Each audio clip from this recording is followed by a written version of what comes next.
समिति के प्रतिवेदन और अन्य प्रतिवेदनों की सिफारिशों को कार्यान्वित किया जाए, जिसमें मुसलमानों के शैक्षिक और सामाजिक पिछड़ेपन पर चर्चा हो। उद्धृत कर रहा हूं मैं इसे। दूसरा पॉइंट है कि छात्रवृत्ति और शैक्षिक कार्यक्रमों को बहाल किया जाए और सुधारा जाए, जिससे उच्चतर शिक्षा भागीदारी में सुधार आए। मदरसों के आधुनिकीकरण की बात की गई। मुझे हैरत है, तभी राकेश सिन्हा जी बात कर रहे थे, अभी नहीं है शायद, कहीं चले गए हैं आसपास। उन्होंने अपने भाषण में 23 बार सबका साथ सबका विकास की बात की। अभी गीता जी बोल रही थी, उन्होंने भी कहा कि सबका साथ सबका विकास का बजट आया है, लेकिन वो इसके ये जो रेजोल्यूशन है इसके विरोध में क्यों है, मैं समझ ही नहीं पा रहा हूं। अगर आप सबका साथ सबका विकास का दावा कर रहे हैं, सबका साथ सबका विकास के नारे लगा रहे हैं, तो अगर एक पर्टिकुलर एक कम्युनिटी जो जिस स्ट्रक्चर कमेटी की सिफारिशों में यह तय हो गया है कि वो दलितों से भी बदतर स्थिति में है, उसका आर्थिक सामाजिक स्थिति ऐसी है, अगर उसके उत्थान के लिए कोई बिल बात कर रहा है तो फिर उसके विरोध में है क्यों? दरअसल ये वही मानसिकता है जो लगातार काम कर रही है, जिसके तहत अमृत काल में भी जो बजट पेश किया जाता है उसमें जो अल्पसंख्यकों का बजट है उसमें 38% की कटौती की जाती है, और फिर कहा जाता है कि हम सबका साथ सबका विकास का दावा कर रहे हैं। ये कौन सा सबका साथ सबका विकास का दावा है? मदरसों के जो शिक्षक हैं उनका कई साल से उनको वेतन नहीं दिया गया है। हमारे पास उनके फोन आते हैं, कहते हैं कि हमारी बात सदन में उठाइए, हम भूखों मर रहे हैं, हमारे घरों में चूल्हे नहीं जल रहे।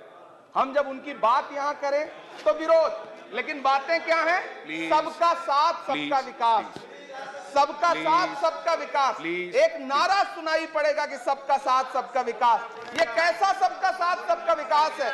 मैं सदन से यह पूछना चाहता हूं कि यहां सत्र चल रहा है उपसभापति महोदय, और इसी संसद से महज 800 मीटर की दूरी पर जंतर मंतर पर खड़े होकर के कार्यक्रम आयोजित होता है अभी 4 दिन पहले, और एक व्यक्ति वहां खड़ा होकर के सीधे आह्वान करता है, सीधे आह्वान करता है। और सभापति उपसभापति महोदय, मैं पूछना चाहता हूं कि दिल्ली पुलिस उस पर कोई कार्रवाई नहीं करती, उल्टा जो मीडिया उसको दिखाने का प्रयास करती है उनको नोटिस भेजा जाता है। ये कौन सा सबका साथ सबका विकास है उपसभापति महोदय? यह हम बहुत गंभीर लोग यहां बैठे, मैं उच्च सदन में बैठा हूं, मैं यहां खड़ा होकर के कहना चाहता हूं, यह कौन सा सबका साथ सबका विकास है? उपसभापति महोदय, इसी दिल्ली में एक सांसद पाए जाते हैं, सत्ताधारी पार्टी के सांसद हैं, वो अपने कार्यक्रमों में सार्वजनिक मंचों पे खड़े होकर कहते हैं कि मुसलमानों का आर्थिक बहिष्कार करो। आप कह रहे हैं सबका साथ सबका विकास। कैसे होगा सबका साथ सबका विकास जब सत्ताधारी पार्टी के सांसद आर्थिक बहिष्कार की अपील करेंगे और उनके खिलाफ एक मामला तक दर्ज नहीं होता? प्रधानमंत्री जी अपने भाषणों में सबका साथ सबका विकास की बात करते हैं, लेकिन अफसोस है कि जब राजनीतिक तौर पर विकास करने की बात आती है तो लोकसभा में एक भी टिकट ये सत्ताधारी दल किसी मुसलमान को नहीं देता, राज्यसभा में एक भी टिकट किसी मुसलमान को नहीं देता, विधानसभा में जो बड़े बड़े प्रदेश हैं उसमें एक भी टिकट मुसलमान को नहीं देता। और वो 3 जो नाम के लोग थे, मुख्तार अब्बास नकवी साहब, MJ अकबर साहब, सैयद जफर इस्लाम, उनको भी किनारे लगा दिया जाता है। ये कौन सा सबका साथ सबका विकास है? काहे का सबका साथ सबका विकास? ये नारा, ये दावा खोखला है। मैंने प्रधानमंत्री जी के भाषण सुने हैं, जब 3 तलाक पर बिल आ रहा था उपसभापति महोदय, तो प्रधानमंत्री जी कहते थे कि मैं अपने मुस्लिम बहनों को हक दिलाना चाहता हूं, उनके न्याय के लिए लड़ रहा हूं, ये बिल मैं उनके लिए ला रहा हूं। आपने भी सुना होगा वो नारा। मैं तो सभापति महोदय बचपन से जिस विद्यालय का पढ़ा हूं वहां संस्कृत का एक श्लोक सुना करता था कि यत्र नार्यस्त पूज्यन्ते रमन्ते तत्र देवता। मैं इसे सुना करता था उपसभापति महोदय। और फिर आज जब यहां सदन में खड़ा हूं तो मैं पिछले दिनों लाल किले से प्रधानमंत्री जी की, लाल किले की प्राचीर से वो भाषण, उनकी वो तकरीर भी सुन रहा था, जब वो कह रहे थे कि महिलाओं को बिना हक दिलाए देश आगे नहीं बढ़ सकता। जब वो लाल किले की प्राचीर से ये बात बोल रहे थे तो उस भाषण के महज 2.5-3 घंटे बाद उनके गृह राज्य गुजरात में बिल्किस बानो के आरोपी रिहा किए जा रहे थे। उसी दिन उन्हें माला पहनाया जा रहा था, उनका सम्मान किया जा रहा था। ये कौन सा सबका साथ सबका विकास है? उपसभापति महोदय, मैं तो आपसे कहना चाहता हूं कि जो प्रधानमंत्री जी का इंटरव्यू ले, जो फिल्मी स्टार, जो उनसे पूछे कि आप आम चूस के खाते हैं कि काट के खाते हैं, उसके लिए तो रेड कारपेट बिछा है। जो अभिनेत्रियां उनकी विचारधारा के समर्थन में बात करें, समर्थन से ज्यादा आगे बढ़ के बात करें, उनके लिए जेड सिक्योरिटी है। लेकिन वो शाहरुख खान जो पूरी दुनिया में भारत के तिरंगे का मान बढ़ाता है, जिसे फीफा वर्ल्ड कप में आमंत्रित किया जाता है, उसके लिए सोशल मीडिया पे किस तरह के ट्रेंड चलाए जाते हैं। कौन सा सबका साथ सबका विकास है महोदय? मेरा नाम इमरान है। मैं उस पीड़ा को महसूस करता हूं जिस पीड़ा का जिक्र अभी मनोज झा जी कर रहे थे। मैं उस पीड़ा से गुजरता हूं, इसलिए मैं आपसे यहां खड़ा होकर कहता हूं कि हम हर दिन सुनते हैं, कई सारे मंत्री हैं जो ट्रेवल एजेंसी खोल के बैठे हैं, जो कहते हैं कि देशभक्ति हर दिन देशभक्ति साबित करो, चले जाओ वहां चले जाओ। मैं तो उनसे कहना चाहता हूं कि तुमने नफरत का जो बाजार सजाया हुआ है, तू ये कहता है मुसलमान पराया हुआ है, आजा दिल चीर के दिखलाऊं वतन का नक्शा, मेरा भारत मेरी सांसों में समाया हुआ है। हम उसको किसी को हर दिन उसका सबूत नहीं देते फिरेंगे। ऐसे में अगर यह बिल मांग करता है कि मुसलमानों के शैक्षिक और उनके सामाजिक, उनके आर्थिक उत्थान के लिए सरकार उस पर ध्यान दे, तो फिर तकलीफ क्या है, दिक्कत क्या है? क्या आपका जो नारा है वो झूठा है?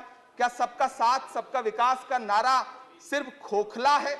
बजट से तो यही जाहिर होता है, आप लगातार घटाते जा रहे हैं बजट, आप लगातार कटौती करते जा रहे हैं।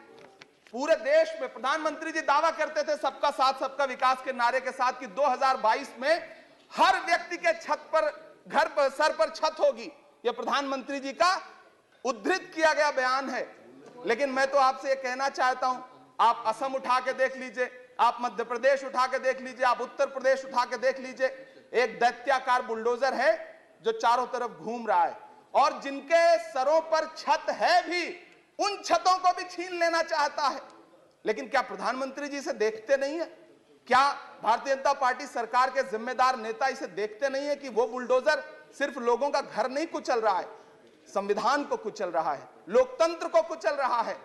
गुवाहाटी हाईकोर्ट की वो का स्टेटमेंट सुनिए आप, पटना के एक जज साहब का स्टेटमेंट सुनिए आप, फिर अदालतों का क्या काम रह जाता है?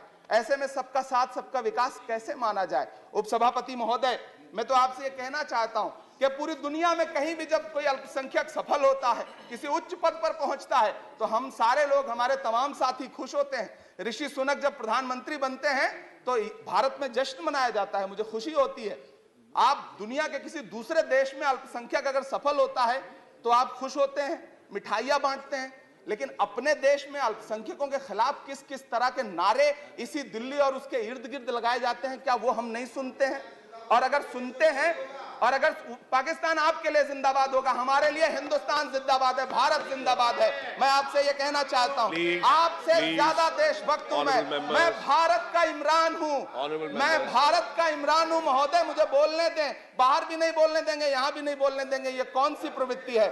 उपसभापति महोदय, मैं आपसे ये कहना चाहता हूं, ये जो साझी विरासत, अभी आदरणीय हमारे साथी राकेश सिन्हा जी बात कर रहे थे कि साझी विरासत अल्पसंख्यक बहुसंख्यक में बांटना नहीं है। मैं उनसे कहना चाहता हूं कि आदरणीय जरा सोशल मीडिया पे तो बहुत एक्टिव रहते हैं, रोज चैनलों पर भी बैठते हैं, चैनलों पे होने वाली डिबेट का स्तर देखिए। उसको रोकने के लिए हमारी सरकार रत्ती भर भी कोई कदम उठाना चाहती है? नहीं उठाना चाहती, बढ़ावा देती है। ये जो जहरीली बातें करने वाले चैनल हैं, उनके जो प्रमुख एंकर हैं, उनको सुरक्षाएं दी जाती हैं, उनको रोका नहीं जाता। कौन सा सबका साथ सबका विकास है? ये बिल जिस चीज की बात कर रहा है, अभी राकेश सिन्हा जी कह रहे थे कि प्रधानमंत्री जी ने कहा तिरंगा यात्रा निकालिए। मुझे पूरा विश्वास है कि प्रधानमंत्री जी ने कठुआ के बलात्कारी के समर्थन में तिरंगा यात्रा निकालने के लिए कभी नहीं कहा होगा, लेकिन फिर भी निकली, लेकिन किसी ने रोका नहीं, किसी ने कोई आवाज नहीं उठाई। उपसभापति महोदय, दर्द बहुत सारे हैं, लेकिन ये जो रेजोल्यूशन लेकर के आए हैं उसमें जो शैक्षिक और आर्थिक बातों को उद्धृत किया गया है, मैं आपसे अनुरोध करूंगा कि इसे देखा जाए, इसे जांचा जाए। गीता जी कह रही थी अभी भारत जोड़ो यात्रा पे कि भारत टूटा कहां है? भारत टूटा नहीं है, भारत को कोई तोड़ भी नहीं पाएगा। भारत को तोड़ने का सपना देखने वालों को हमारी आदरणीय इंदिरा गांधी जी ने 2 टुकड़ों में तोड़ दिया था, बांट दिया था। भारत को कोई तोड़ नहीं पाएगा, लेकिन भारत देश में आर्थिक तौर पर, सामाजिक तौर पर जो बंटवारा करने की साजिश मौजूदा सरकार और सरकार के आनुषंगिक संगठन कर रहे हैं, जो आनुषंगिक संगठन कर रहे हैं, उनको रोकने के लिए सरकार क्या कर रही है। मैं अंत में इतना कहना चाहता हूं, उपसभापति महोदय के यूपीए के शासनकाल के दौरान श्रीमती सोनिया गांधी जी के प्रयास से, डॉक्टर मनमोहन सिंह साहब के प्रयास से दलित और अल्पसंख्यक बच्चों के लिए फ्री रेजिडेंशियल यूपीएससी की कोचिंग शुरू की गई। हमने ये किया और इसी सरकार के दौरान एक टीवी चैनल ने एक प्रोग्राम बनाया जिसका नाम आपको पता है क्या रखा? यूपीएससी जिहाद। ये शब्द क्या इस देश में सुने जाने लायक है? लेकिन सरकार ने क्या किया? एक शब्द नहीं बोला। माननीय उच्चतम न्यायालय ने संज्ञान लिया, जब लोग उच्चतम न्यायालय गए तब वो कार्यक्रम रुक सका। ऐसे कार्यक्रम बनाए जा रहे हैं और सरकार कह रही है कि सबका साथ सबका विकास। उपसभापति महोदय, मैं अंत में आपसे इतना कहना चाहता हूं कि ये जो आर्थिक और सामाजिक आधार पर जो बहुत बड़ी खाई है, उसको पाटने के लिए ये जो रेजोल्यूशन लाया गया है, मैं इसका समर्थन करता हूं। तमाम वो शहर जहां अपना छोटा छोटा रोजगार है, जिनका जैसे मुरादाबाद का पीतल उद्योग, अलीगढ़ का ताला उद्योग, या देश में जो तमाम शहरों में बुनकर उद्योग है, इस सब की बढ़ोतरी के लिए, इनको आगे बढ़ाने के लिए, इन्हें संजोने के लिए ये बिल बहुत कारगर रहेगा। शैक्षिक तौर पे लोगों को आगे लाने के लिए बहुत कारगर रहेगा। तो मैं ये रेजोल्यूशन बहुत कारगर रहेगा। और मैं अपने सत्ता पक्ष के साथियों से कहना चाहता हूं कि रिश्तों की ये नाजुक डोरें तोड़ी थोड़ी जाती हैं, अपनी आंखें दुखती हों तो फोड़ी थोड़ी जाती हैं। हम भी इसी देश का हिस्सा हैं। हम आपसे अनुरोध करते हैं कि इस रेजोल्यूशन को संजीदगी से लिया जाए। मैं इसके समर्थन में अपनी बात रख रहा हूं। धन्यवाद। श्री जीवीएल नरसिम्हा राव।